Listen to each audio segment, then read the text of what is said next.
कहलगांव विधानसभा seat Bhagalpur जिले के गंगा किनारे बसा वह इलाका जिसने दशकों तक बिहार की राजनीति को दिशा दी। 1951 में गठित इस सीट को लंबे समय तक कांग्रेस का अभेद गढ़ माना जाता रहा।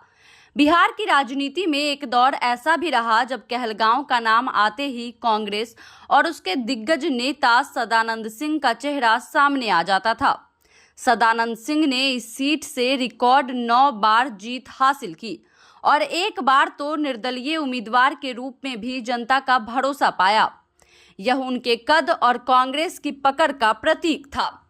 अब तक हुए 17 विधानसभा चुनावों में कांग्रेस ने 11 बार यहां विजय पताका लहराई है। जनता दल ने 2 बार, जबकि सीपीआई, जदयू और भाजपा को एक बार सफलता मिली है। लेकिन इस लंबे इतिहास में सबसे बड़ा बदलाव 2020 में आया, जब भाजपा ने पहली बार कहलगांव की सीट जीती।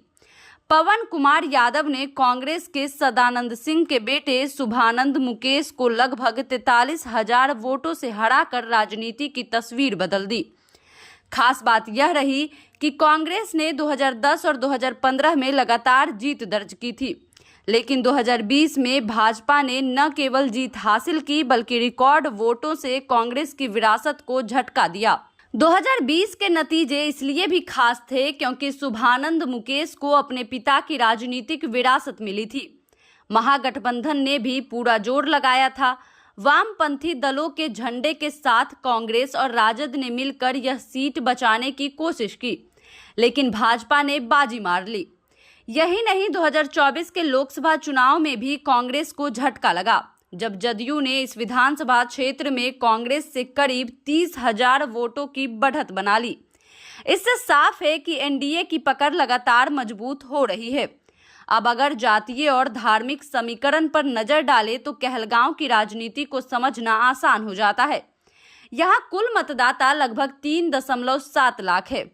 इनमें मुस्लिम मतदाता लगभग 18% है, जो किसी भी प्रत्याशी की जीत हार तय करने में निर्णायक साबित हो सकते हैं।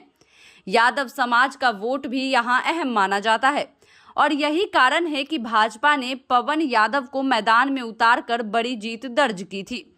इसके अलावा ब्राह्मण, कोयरी, रविदास और पासवान जातियों का भी अच्छा खासा प्रभाव है। अनुसूचित जाति के मतदाता 11.7% और अनुसूचित जनजाति के करीब 1.1% हैं।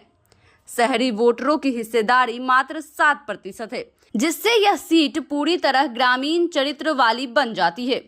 लेकिन जातीय समीकरण से परे यहाँ के स्थानीय मुद्दे भी बेहद अहम हैं। गंगा किनारे बसा यह इलाका हर साल बाढ़ और कटाव से जूझता है। सैकड़ों परिवार विस्थापित होते हैं, किसानों की जमीन नदी में समा जाती है। यही वजह है कि यहाँ विकास, रोजगार, बिजली, सड़क और कृषि से जुड़े सवाल हमेशा चुनावी भाषणों में गूंजते हैं। कहलगांव थर्मल पावर प्रोजेक्ट भी इस इलाके की राजनीति का अहम हिस्सा रहा है। मतदान के आंकड़े भी दिलचस्प हैं। 2015 में जहां वोटिंग 57% रही, वहीं 2019 के लोकसभा चुनाव में यह बढ़कर 61% रही और 2020 के विधानसभा चुनाव में 62% से अधिक हो गई। यह दिखाता है कि जनता की राजनीतिक भागीदारी बढ़ रही है और मतदाता अब पहले से ज्यादा सक्रिय हो चुके हैं। जब वोटिंग प्रतिशत बढ़ता है तो चुनावी नतीजे अक्सर अप्रत्याशित होते हैं और यही कहलगांव की असली पहचान बन गई है। अब बड़ा सवाल है कि 2025 में कहलगांव का मैदान किसके हाथ आएगा। भाजपा और जदयू के बीच सीट शेयरिंग को लेकर अभी से कयास लगाए जा रहे हैं। भाजपा चाहेगी कि पवन यादव को दोबारा मौका मिले ताकि पिछली जीत को दोहराया जा सके। वहीं जदयू इस सीट पर दावा ठोक सकती है क्योंकि शुभानंद मुकेश अब जदयू में शामिल हो चुके हैं। अगर उन्हें टिकट मिलता है तो मुकाबला बेहद दिलचस्प होगा। महागठबंधन की ओर से उम्मीदवार कौन होगा, यह भी अभी स्पष्ट नहीं है। इतिहास बताता है कि कांग्रेस 2 बार लगातार जीतने के बाद तीसरी बार हारती रही है। यही पैटर्न 2000, 2005 और फिर 2010, 2015 में देखने को मिला, लेकिन 2020 में भाजपा ने इस परंपरा को तोड़ दिया। इस बार के चुनाव में समीकरण और भी जटिल है क्योंकि कांग्रेस कमजोर है, भाजपा मजबूत स्थिति में है और जदयू ने भी अपनी पैठ बना ली है। कुल मिलाकर कहलगांव विधानसभा चुनाव 2025 केवल एक सीट का चुनाव नहीं होगा, बल्कि यह बिहार की राजनीति की दिशा तय करेगा।